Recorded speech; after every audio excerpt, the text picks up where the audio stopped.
کریم اما بعد فاعوذ باللہ من الشیطان الرجیم بسم اللہ الرحمن الرحیم هو الذی ارسل رسولہ بالہدی ودین الحق لیظہرہ علی الدین کلہ وکفی باللہ شہیدا محمد الرسول اللہ والذین معه اشداء علی الکفار رحماء بینہم تراہم رکعا سجدا یبتغون فضلا من اللہ ورضوانا وقال اللہ تبارک وتعالی فی مقام آخر الف لام میم ذلک الکتاب لا ریب فیہ ھدی للمتقین وقال النبی صلی اللہ علیہ وسلم انا خاتم النبیین لا نبی بعدی صدق اللہ العظیم وصدق رسولہ النبی الکریم ونحن علی ذلک لمن الشاہدین والشاکرین والحمد للہ رب العالمین۔ آج کے اس درس کے اندر انشاءاللہ قرآن مجید اور حضور پاک صلی اللہ علیہ وسلم کے حوالے سے گفتگو ہوگی، اور اس کے ضمن میں اس کے ساتھ ساتھ اصل جو چیز ہے وہ اس وقت جو موجودہ دور کے فتنے ہیں ان کے حوالے سے قرآن و سنت کے تناظر میں بات کی جائے گی۔ آج انشاءاللہ میں آپ لوگوں کو ایسے فتنوں کے بارے میں، جیسے میں آپ کو کچھ دنوں سے اصحاب پیغمبر صلی اللہ علیہ وسلم کے فضائل اور حضور پاک صلی اللہ علیہ وسلم نے ان کے بارے میں کیا فرمایا اس حوالے سے گفتگو کرتا رہا، تاکہ آپ لوگوں کو نبی پاک صلی اللہ علیہ وسلم کے صحابہ کے فضائل آپ صلی اللہ علیہ وسلم کی زبان سے اور اللہ تعالیٰ کے قرآن سے ثابت کیے بتائے۔ اب انشاءاللہ آج آپ کو میں ایک اور چیز سمجھانا چاہتا ہوں کہ اس موجودہ دور کے اندر بہت سارے فتنے ہیں، اور ایسے فتنے ہیں کہ ہم ان کو اگر گننا چاہیں تو گن بھی نہیں سکتے۔ آئے روز نیا فتنہ اسلام کے خلاف اٹھ رہا ہوتا ہے، اور علماء ان فتنوں کا تعاقب الحمدللہ کرتے ہیں، کر رہے ہیں اور کرتے رہیں گے۔ اور ہر فتنہ ایک نئے انداز میں آتا ہے۔ پہلے جو فتنے ہوتے تھے وہ کبھی کس انداز میں کبھی کس انداز میں، آج کل موجودہ دور کے اندر ان کا وار اور خطرناک اور سخت ہے۔ اس لیے ہم نے ان فتنوں سے بھی بچنا ہے اور اپنے اولاد کو بچانا ہے، اور اس کے ساتھ ساتھ ہم نے اپنے رشتہ داروں کو بھی اس کے بارے میں بتانا ہے۔ تو فتنے آنا کوئی مسئلہ نہیں، فتنوں کا ہونا کوئی مسئلہ نہیں، حضور کے دور میں تھے اور قرآن مجید کے اندر موجود ہے۔ ہر دور میں یہ حق اور باطل رہا ہے، جہاں پر حق رہا اس کے مقابلے میں باطل ہمیشہ آتا رہا ہے، تو اس لیے اس سے گھبرانے کی ضرورت نہیں ہوتی ہے۔ تو بہرحال میں عرض کر رہا تھا کہ جیسا کہ میں نے آپ کو کچھ دن پہلے یہ درس کے اندر یہ باتیں کی تھیں کہ آپ صلی اللہ علیہ وسلم نے فرمایا میرے بعد ایک قوم آئے گی جو میرے صحابہ کو برا بھلا کہے گی۔ اس کے بعد آپ صلی اللہ علیہ وسلم نے ان کا نام لیا اور پھر اس کے بارے میں فرمایا کہ ان سے بچو۔ اس کے ساتھ ساتھ یہ کہا کہ نہ ان کے ساتھ نماز پڑھو، نہ ان کے اوپر نماز پڑھو یعنی نماز جنازہ، نہ ان کے ساتھ نکاح کرو، اور نہ ان کے سلام کا جواب دو، نہ ان کو سلام کرو۔ تو یہ حدیث کے اندر موجود ہیں۔ آج انشاءاللہ میں بات کروں گا کہ اس فتنے کے بارے میں۔ یہ تو کافی لمبی چوڑی بات ہوگی کہ اس کا آغاز کب ہوا۔ تو بہرحال یہ تو پکی بات ہے کہ فتنے تو رہتے ہیں، چاہے جس دور میں آئے، اس کا آغاز کب ہوا اس سے ہمیں نہیں، لیکن اتنی بات ہے کہ ہم اگر کسی کو کہنا چاہیں، بتانا چاہیں، ان کے سوالوں کا جواب دینا چاہیں کہ یہ فتنہ غلط ہے، یہ ایسی ہے، یہ قرآن مجید کے خلاف ہے، یہ سنت کے خلاف ہے، تو ہم ان کو جواب دے سکیں۔ تو سب سے پہلے میں بات کرتا ہوں کہ ہمارا کلمہ اسلام کے اندر داخل ہونے کے لیے جو دروازہ ہے وہ ہے کلمہ لا الہ الا اللہ محمد الرسول اللہ۔ تو معلوم ہوا اسلام کا داخلی دروازہ لا الہ الا اللہ محمد الرسول اللہ۔ آدم علی نبینا علیہ السلام سے لے کر سیدنا عیسیٰ علیہ السلام تک، اور پھر حضور پاک صلی اللہ علیہ وسلم تک سارے کے سارے صحابہ جو انبیاء ہیں ان کے بارے میں آپ کو پہلے بتا چکا کہ ان کا کلمہ 2 جز پر مشتمل ہے۔ پہلا اللہ تعالیٰ کی وحدانیت پر، دوسرا کسی بھی نبی کا کلمہ ہوگا اس کی نبوت پر۔ پہلے کلمے کے اندر اللہ تعالیٰ کلمے کے پہلے جز میں اقرار فرماتے ہیں لا الہ الا اللہ، لا الہ الا اللہ۔ آدم علیہ السلام لا الہ الا اللہ، آدم صفی اللہ۔ لا الہ الا اللہ نوح نجی اللہ، لا الہ الا اللہ ابراہیم خلیل اللہ، لا الہ الا اللہ اسماعیل ذبیح اللہ، لا الہ الا اللہ موسیٰ کلیم اللہ، لا الہ الا اللہ عیسیٰ روح اللہ، لا الہ الا اللہ محمد الرسول اللہ۔ یہ سارے کے سارے جتنے بھی انبیاء گزرے ہیں ان سب کے جو کلمے تھے ان کا پہلا جز لا الہ الا اللہ، لا الہ الا اللہ، اللہ کی وحدانیت۔ اب اس کے بعد دوسرا جز ہوتا ہے نبی کے بارے میں، تو جتنے بھی نبی آئے ان سب کا کلمہ 2 جز پر مشتمل ہے۔ اور جو اس کے علاوہ ہے اس کے بعد لوگوں نے جیسے مرزائی قادیانی بھی ہیں، ان کے بارے میں بھی انشاءاللہ میں ان قریب درس کے حوالے سے درس کے اندر بات کروں گا۔ عیسائیوں کے بارے میں بھی جو فتنے موجود ہیں اس حوالے سے بھی ہم نے اپنے اولاد کو خود کو بچانا ہے، اس حوالے سے انشاءاللہ گفتگو کروں گا میں۔ تو بہرحال آج جو ہے جو بنیادی طور پر کلمہ میں نے بات کی ہے، ہمارا کلمہ لا الہ الا اللہ محمد الرسول اللہ ہے۔ باقی نبی برحق تھے، ان کی شریعت تھی، وہ ان کی نبوت تھی، لیکن اب وہ نبی نہیں ہیں اس وقت صرف نبی پاک صلی اللہ علیہ وسلم کی نبوت ہے، اور قیامت تو آ سکتی ہے آپ صلی اللہ علیہ وسلم کی نبوت ختم نہیں ہو سکتی، لہٰذا آپ آخری نبی ہیں، آپ کے بعد کوئی نبی نہیں آنا۔ تو اب جو لوگ اس کلمے کا انکار کرتے ہیں، سرے سے انکار کر دیتے ہیں، تو کیا وہ اسلام کے داخلی دروازے کے اندر داخل ہو گئے ہیں؟ تو میرے ہاتھ میں یہ آپ کو ایک کتاب ہے، ویسے اس کا نام ہے کافی، الجامع الکافی، تو اس کی یہ دوسری جلد ہے۔ اس کے صفحہ نمبر، اس جلد کے یعنی کہ آغاز کے اندر ہی، شروع کے اندر ہی تقریباً کوئی صفحہ نمبر 21 ہے اس کا، اس کے اوپر لکھا ہے ان ابی جعفر علیہ السلام قال بنی الاسلام علی 5 الولایۃ والصلاۃ والزکاۃ وصوم شہر رمضان والحج۔ کیا کہ اسلام کی بنیاد 5 چیزوں پر ہے، ارکان اسلام جن کو کہا جاتا ہے، ہماری اصطلاح میں ارکان اسلام۔ اسلام کی بنیاد 5 چیزوں پر ہے، کون کون سی؟ ہماری آپ لوگوں کو پتہ ہوگی، کلمہ، نماز، روزہ، زکوٰۃ اور حج۔ سب سے پہلی کیا ہے؟ کلمہ، داخلی دروازہ جس کو کہا جاتا ہے اسلام کی بنیاد 5 چیزوں پر ہے، تو سب سے پہلے کلمہ ہے۔ لیکن یہاں پر یہ لکھا ہے ان ابی جعفر علیہ السلام قال بنی الاسلام علی 5، اسلام کی بنیاد 5 چیزوں پر ہے۔ حضرت ابو جعفر سے یہ روایت کرتے ہیں، یہ جن کی کتاب ہے، آپ لوگوں کو ان کا نام میں بتا دیتا ہوں، شیعہ یہ فرقہ ہوتا ہے، تو یہ فتنہ ہے ایک، ان کی یہ معتبر ترین کتاب، جیسے ہماری قرآن مجید ہے، تو قرآن مجید کے بارے میں بھی میں ان کو بتاتا ہوں آپ کو ان کے عقائد، لیکن ابھی جو بات کر رہا ہوں میں کلمے کی بات کر رہا ہوں۔ تو یہاں پر جو لکھا اس کتاب کے اندر، یہ ایسے معتبر ہے جیسے ہماری بخاری شریف ہے ان کے نزدیک، ان کے مذہب میں یہ، تو اس کے اندر یہ لکھا ہے قال بنی الاسلام علی 5 الولایۃ، نمبر 1 ولایت، یہ امامت وغیرہ جو بات کرتے ہیں یہ ولایت کے حوالے سے شیعہ، تو اس کو لکھا سب سے نمبر 1 پر۔ اس کے بعد فرمایا والصلاۃ، کہنے لگا والصلاۃ والزکاۃ، نماز، زکوٰۃ اور رمضان کے روزے اور حج، یہاں تک تو یہ بات ہوگی۔ اب اصل بات کیا ہے کہ اسلام کا داخلی دروازے کا ذکر ہی نہیں کیا انہوں نے، اسلام کے کلمے کا انکار کر دیا گویا۔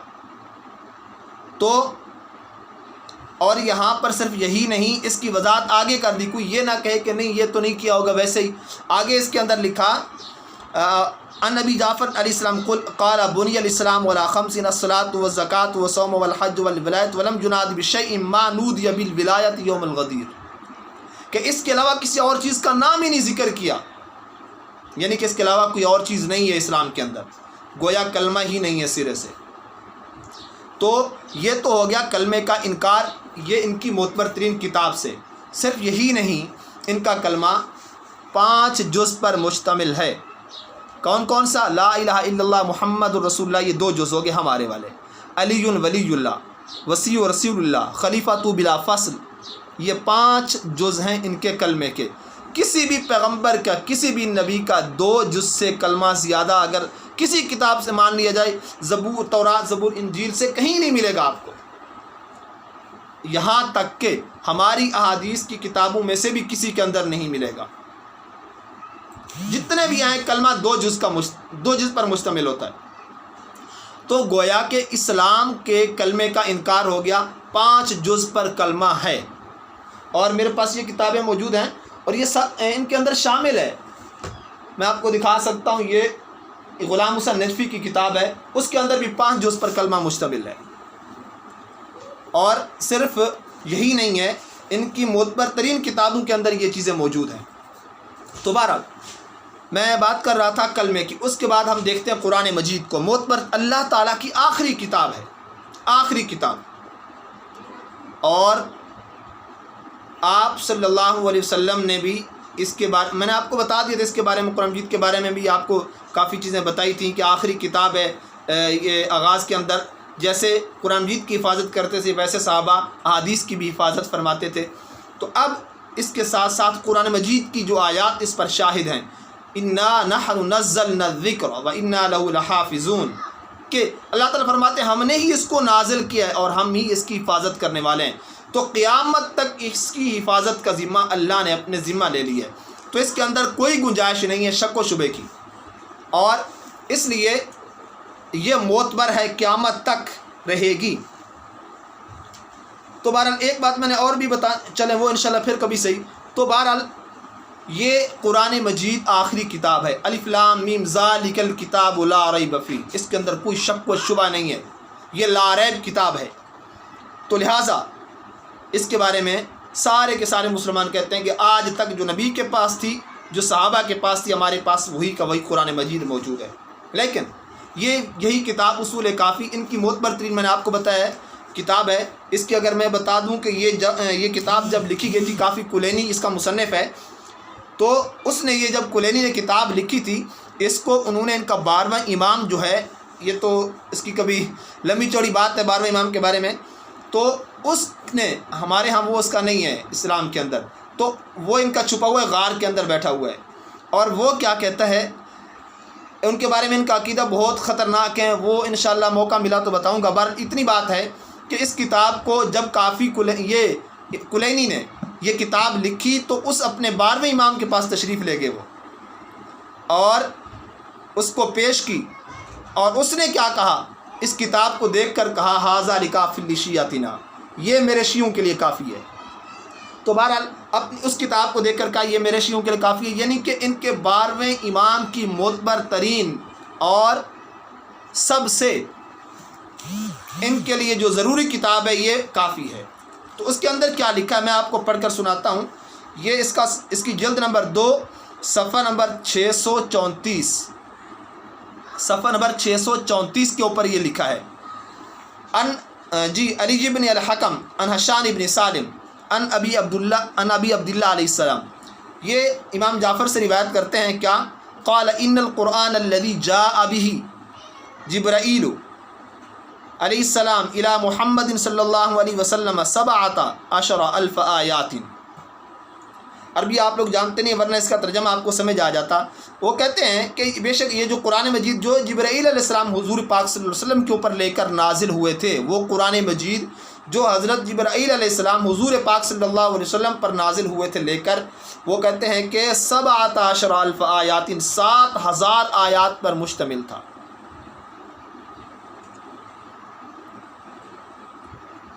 خود بتائیں کہ اس کے اندر 17,000 یہ 17,000 آیات، 17,000 آیات کہ 17,000 آیات پر یہ مشتمل تھا. ہمارے پاس قرآن مجید یہ نہیں ہے جو یہ کہہ رہے ہیں. پھر تو اس لیے انہوں نے قرآن مجید کا بھی انکار کر دیا، گویا ان کے نزدیک یہ قرآن مجید معتبر نہیں ہے، اور یہ ان کا عقیدہ ہے آپ کو بتا رہا ہوں کہ یہ جو قرآن مجید ہے یہ غلط ہے، ان کے نزدیک یہ قرآن مجید بالکل غلط ہے، اور وہ کہتے ہیں کہ ہم اس وقت تک اس غلط قرآن کو پڑھتے چلے جائیں گے جب ہمارا 12واں امام آئے گا جو غار میں چھپا ہوا ہے ابھی بھی، ان کے بقول۔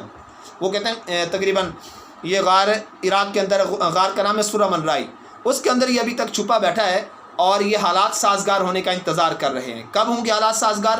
امت کے اوپر آفت ٹوٹ پڑی ہے، جہاں کہیں مسلمان دیکھو اس وقت مظلوم ہیں، برما کے اندر دیکھو، کشمیر کے اندر دیکھو، فلسطین کے اندر دیکھو، چچنیا کے اندر دیکھو، اس کے ساتھ لیبیا کے اندر دیکھو، یمن کے اندر دیکھو، شام کے اندر دیکھو، کہاں کا مسلمان کے اوپر ظلم نہیں ہوا، لیکن وہ کہتے ہیں کہ حالات سازگار ہوں گے، تو پھر ان کے آنے کا کیا فائدہ؟ جب امت پر یہ حالات ہیں وہ نہیں آ رہے، تب ان کے آنے کا کیا فائدہ؟ وہ کہتے ہیں جب 313 پکے مومن ہو جائیں گے دنیا میں وہ تب تشریف لائیں گے۔ خیر یہ ضمنی طور پر بات آ گئی، تو اس کا مطلب ہے شیعوں کے یہاں ابھی 313 پکے مومن نہیں آئے، وہ ابھی تک باہر نہیں آئے، اور وہ قرآن مجید ان کے پاس ہے جناب۔ وہ کہتے ہیں کہ جو اصلی قرآن مجید ہے وہ ان کے پاس ہے، وہ آئیں گے تو ساتھ لے کے آئیں گے، ہم پھر پڑھیں گے وہ صحیح والا قرآن مجید۔ گویا یہ اس کو مانتے نہیں ہے قرآن مجید کو، تو قرآن مجید کا بھی انکار ہے، کلمے کا بھی انکار ہے، اور آدم علیہ السلام کے بارے میں یہ روایت اس کے اندر یہ تقریباً بھری پڑی ہے ان باتوں سے، پوری کی پوری کتاب یہ 6 جلدوں پر مشتمل ہے، ان کی جیسے ہماری سیاستہ ہیں 6 کتابیں، تو بخاری، مسلم، ترمذی وغیرہ یہ ہماری کتابیں احادیث کی قرآن مجید کے بعد، تو ان کی 4 کتابیں اصول 4 ان کو کہا جاتا ہے۔ کون کون سی؟ الجامع الکافی سب سے نمبر اول پہ یہ ہے، الجامع الکافی، الاستبصار، تہذیب الاحکام، من لا یعذر الفقیہ، یہ 4 کتابیں ان کی معتبر ترین کتابیں ہیں۔ تو بہرحال اس کے اندر یہ لکھا، یہ ایک باب قائم کرتے ہیں، عنوان قائم کرتے ہیں، فی اصول الکفر و ارکانہ، کفر کے اصول اور اس کے ارکان کے بارے میں لکھتے ہیں۔ پوری عبارت آپ کو میں نے یہ چلے سن۔ ان حسین، الحسین بن محمد، ان احمد بن اسحاق، ان بکر بن محمد، ان ابی بصیر قال قال ابو عبداللہ علیہ السلام، اصول الکفر ثلاثۃ، کفر کے اصول 3 ہیں، الحرص والاستکبار والحسد، حرص، تکبر اور حسد، یہ 3 چیزیں ہیں کس کے اندر؟ اصول کفر کے اندر۔ نمبر 1، فاما الحرص فان آدم حین نُہی عن الشجرۃ، بہرحال حرص جو ہے، بے شک آدم علیہ السلام کو جس وقت منع کیا گیا تھا درخت کے بارے میں، حملہ الحرص، ان کے اوپر حرص نے حملہ کر دیا، یعنی کہ حضرت آدم علیہ السلام حریص ہو گئے، انہوں نے یہ کفر کیا، کیونکہ عنوان رکھا ہے نعوذ باللہ نقل کفر، کفر نباشد، یہ کفر نقل کر رہا ہوں ان کا، میں نہیں۔ تو بہرحال اس اصول کفر جو لکھے انہوں نے 3 ہیں کفر کے اصول، ان میں سے ایک کیا لکھا ہے؟ حرص ہے۔ تو آدم علیہ السلام نے یہ کفر کیا، استغفر اللہ، لا حول ولا قوۃ الا باللہ، یعنی کہ آدم علیہ السلام کافر ٹھہرے ان کے نزدیک۔ حملہ الحرص علی ان آکل منہا، یہ کفر کر کے انہوں نے اس درخت سے کھا لیا۔ واما الاستکبار، بہرحال تکبر، فابلیس، اس تکبر والا جو ہے یہ جو کفر کیا پس ابلیس نے کیا، حیث امر بالسجود لآدم فابا، آدم علیہ السلام کو سجدہ کرنے کا حکم دیا گیا تھا اسے، اس نے انکار کیا، تو اس نے بھی کفر کیا، ابلیس نے بھی۔ واما الحسد، تیسرا کفر، پہلا بتا دیا حرص، دوسرا بتا دیا تکبر، تیسرا رہ گیا تھا حسد۔ واما الحسد فابنا آدم، آدم علیہ السلام کے بارے میں فرما دیا، آدم علیہ السلام نے بھی کیا کیا اس کا، حیث قتل احدہما صاحب، تو یہاں پر یہ تیسرے حص کے، یعنی کہ ابلیس نے ایک کفر کیا، نعوذ باللہ من ذالک، آدم علیہ السلام نے 2 کفر کیے، اللہ معاف فرمائے۔ تو ایسی غلط ان کا عقیدہ ہے، ایسا غلط ان کا مذہب ہے، قرآن مجید کا انکار، کلمے کا انکار، انبیاء کا کفر، نعوذ باللہ۔ اور یہ میں نے آپ کو پرانے دور کی نہیں، شیعوں کی معتبر ترین کتاب پیش کی ہے، اگر یقین آیا آپ کو، میرے پاس ان کے امام خمینی، ایران کا بادشاہ گزرا ہے رضا شاہ پہلوی حکمرانوں کے بعد، پہلوی جو دور تھا، تو اس کے بعد امام خمینی یہاں پر آئے ایران کے اندر، میں اس کی تاریخ کے حوالے سے نہیں بتاتا کیا ہوا کیا نہیں ہوا، بہرحال تو اس نے اپنی کتاب، اس کی مشہور کتاب ہے، یہ اس کی کتاب ہے، امام خمینی نے لکھا، حکومت اسلامی اس کی کتاب ہے، اس کے صفحہ نمبر 55، 55 اس کے صفحہ نمبر 55 پہ وہ لکھتے ہیں، اس کی اصل کتاب تو عربی میں ہے، میرے پاس اس وقت اس کا ترجمہ ہے۔ وہ کہتے ہیں کہ جس کی وجہ سے کائنات کا ہر ذرہ ولی امر کے سامنے خاضع ہے، یہ ہمارے مذہب کی ضروریات میں سے ہے کہ دنیا کا کوئی بھی فرد، دنیا کا کوئی بھی آدمی ائمہ کے مقام روحانی تک نہیں پہنچ سکتا۔ ائمہ سے مراد ان کے امام وغیرہ جو 12 امام ہیں وہ مراد لیتے ہیں، اور مقام معنوی اور روحانی تک نہیں پہنچ سکتا۔ یہاں تک تو بات ہوتی تو اور چلے تسلیم کر لیتے۔ آگے لکھا، یہاں تک کہ کوئی ملک مقرب اور نبی مرسل بھی نہیں پہنچ سکتا۔ نعوذ باللہ، استغفر اللہ۔ یعنی وہ کہتے ہیں کہ حضرت علی تمام انبیاء سے افضل ہیں، امام باقر تمام انبیاء سے افضل ہیں، اور امام جعفر تمام انبیاء سے افضل ہیں، امام تقی تمام انبیاء سے افضل ہیں، امام نقی تمام انبیاء سے افضل ہیں، حسن عسکری بھی تمام انبیاء سے 12۔ نعوذ باللہ، انہوں نے امت کے افراد کو نبیوں سے بڑھ کر کہہ دیا، یعنی کہ ان کے نزدیک نبی کا اتنا درجہ نہیں ہے۔ امام خمینی کے مذہب کے مطابق، شیعوں کے مذہب کے مطابق، کہ نبی کا درجہ اتنا نہیں ہے جتنا ان کے 12 اماموں کا درجہ ہے۔ اور اس نے ایک اور جگہ لکھا ہے، ایک اپنی کتاب ہے، اس کا صحیفہ انقلاب ہے غالباً، اس کے اندر یہ عبارت موجود ہے کہ جتنے بھی انبیاء ہیں وہ سارے کے سارے ناکام ہو گئے۔ استغفر اللہ، سارے کے سارے، امام خمینی نے یہ لکھا، سارے کے سارے انبیاء ناکام ہو گئے، یہاں تک کہ حضرت محمد صلی اللہ علیہ وسلم بھی ناکام ہو گئے۔ لا حول ولا قوت، یعنی نبی پاک صلی اللہ علیہ وسلم ناکام ہو گئے تو پھر امت کے پاس رہا کیا ہے؟ اب اللہ تعالیٰ نے ایسے نبی بھیجنے تھے جو ناکام ہو گئے، اللہ تعالیٰ کو نہیں معلوم تھا؟ لا حول ولا قوت، استغفر اللہ، نقل کفر نباشد، کہ انبیاء کے بارے میں یہ کہنا۔ پھر آگے لکھا، مگر میں کامیاب ہو گیا ہوں۔ گویا انبیاء پیچھے رہ گئے، نبی پاک صلی اللہ علیہ وسلم بھی پیچھے رہ گئے۔ ایک نبی کا انکار، ایک نبی کی توہین کفر ہوتی ہے، چاہے جائے کہ سارے انبیاء کا انکار کر دیا جائے۔ مرزا قادیانی ہے، اس نے اپنے آپ کو ایک نبی سے بڑھ کر، یعنی کہ آج نبی پاک صلی اللہ علیہ وسلم کا انکار کیا، یہ تو تمام انبیاء کا انکار کر رہے ہیں۔ تو قرآن مجید کا بھی انکار، کلمے کا انکار، انبیاء کا انکار، تو پھر بتائیں پھر اسلام ہے کیا؟ پھر اسلام کیا ہے؟ تو اس لیے، اور پھر صحابہ کے بارے میں جو باتیں ہیں میں وہ بیان نہیں کر سکتا، اتنی غلط عبارتیں ہیں ان کی، نعوذ باللہ من ذالک، میں وہ پڑھ نہیں سکتا، ایسا گندا مذہب ہے یہ۔ اگر میں آپ کو ان کی گندی گالیاں سناؤں ایسے جو مذہب کے اندر ہے تو آپ کے رونگٹے کھڑے ہو جائیں گے۔ اللہ تعالیٰ کے بارے میں ان کے کیا عقائد ہیں؟ کہتے ہیں نعوذ باللہ من ذالک، اللہ تعالیٰ بھول جاتے ہیں۔ اللہ تعالیٰ، ان کی کتاب اصول کافی میں موجود ہے یہ عبارت، بعد الوحی، یہ باب قائم کیا ہے کلینی نے، اس کے اندر یہ لکھا ہے اللہ تعالیٰ کو نعوذ باللہ بھول ہو جاتی ہے۔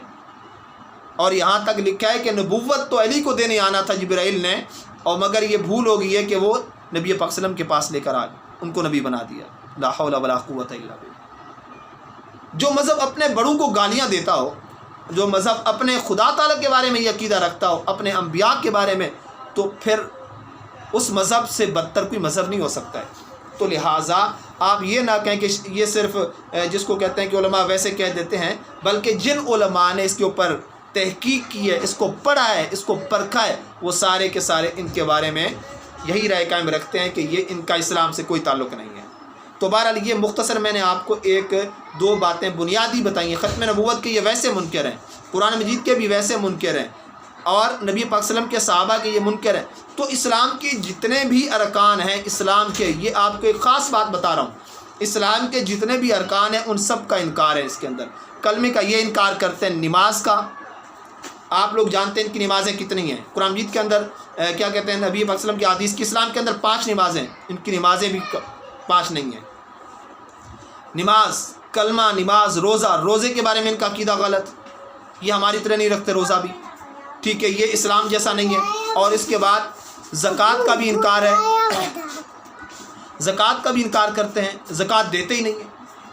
اب قرآن مجید کی کتنی آیات ہیں جو زکوٰۃ کے بارے میں آئی ہیں، خود بتائیں پھر کیا رہ جاتا ہے؟ جب زکوٰۃ کا انکار، قرآن مجید کے ایک حرف کا انکار پورے قرآن مجید کا انکار ہوتا ہے، ایک حرف کا انکار پورے قرآن مجید کا انکار ہوتا ہے، تو پوری کی پوری یہ جو آیات ہیں یہ مسلسل، یا الذین، یہ آ کے واقیم الصلاۃ و آتوا الزکاۃ وارکعوا مع الراکعین، واقیم الصلاۃ و آتوا الزکاۃ و آتوا الزکاۃ، یہ بار بار جو آیا ہے، تو زکوٰۃ کا انکار ہو گیا۔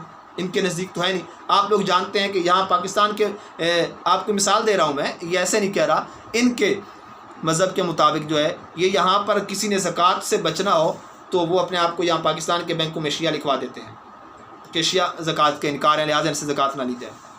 تو قرآن مجید کا انکار ہوا کہ نہ ہوا؟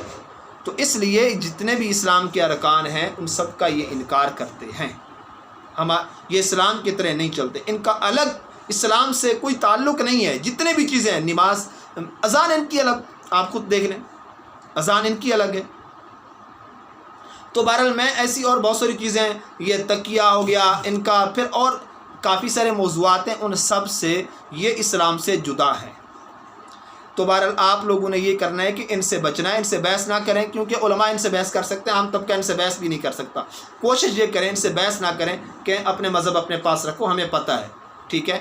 تو یہ زیادہ تر آ کے بات کریں گے بی بی فاطمہ رضی اللہ تعالیٰ عنہ کے بارے میں کہ ان کا باغ فدق کے بارے میں مسئلہ تھا، یا لے کے آ جائیں گے آپ کے پاس جناب کہ فضیلت حضرت علی پہ آ کے بات کریں گے، امامت علی کے آ کے اوپر بات کریں گے۔ اصل چیز تو وہ نہیں ہے، وہ ہمارے مسئلے ہیں، ہمارے مسئلے مسلمانوں کے ہیں، وہ ہم بحث کریں۔ پہلے یہ اپنے آپ کو یہ مسلمان ہونا یہ ثابت کریں، جو اسلام کا بنیادی طور پر ہے کلمہ، وہ اس کے انکار کرتے ہیں۔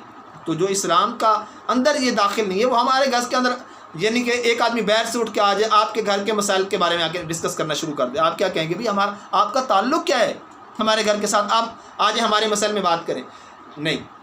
آپ لوگ پہلے اپنے آپ کو مسلمان ہونا تو ثابت کریں، اللہ تعالیٰ پر ایمان ثابت کریں، حضور صلی اللہ علیہ وسلم کے اوپر، ان کی ختم نبوت کے اوپر، قرآن مجید پر، تو یہ پہلے چیزیں ہیں۔ تو لہٰذا ہم نے ان ساری باتوں کا خلاصہ یہ ہے کہ ایسے فتنوں سے اپنے آپ کو بچانا ہے، اولاد کو بچانا ہے۔ یہ گمراہ فتنے، ان کا اسلام سے کوئی تعلق نہیں ہے، بڑے واضح الفاظ کے اندر علماء ان کو کافر کہہ دیتے ہیں، ٹھیک ہے۔ تو لہٰذا اس لیے ان سے بچنا چاہیے۔ دعا ہے کہ اللہ تعالیٰ ہمیں حق اور سچ کی پہچان عطا فرمائے۔ وآخر دعوانا الحمدللہ رب العالمین۔